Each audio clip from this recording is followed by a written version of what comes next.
today we're going to have very exciting activity. It's part of the Global Explorers activity that we run here on those expeditions. And the kids today are going to learn how to drive a Zodiac.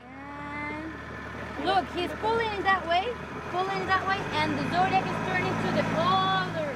I can't imagine that Lindblad's going to let our kids drive the Zodiac, but, well, I'm sure they're in good hands.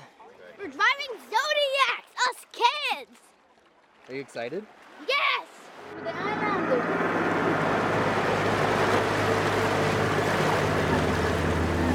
One up.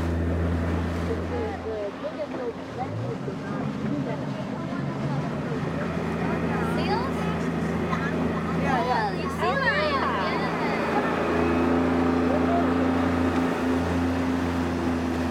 lions, We just got back from driving the Zodiac in circles around the boat, which was a lot of fun. We saw some sea lions, 2 of them that were corralling fish and catching them together, and then some pelicans. So it was really kind of incredible to be in the same habitat as these animals and to, in that moment, feel like we're seeing through their eyes. So that was cool. And yeah.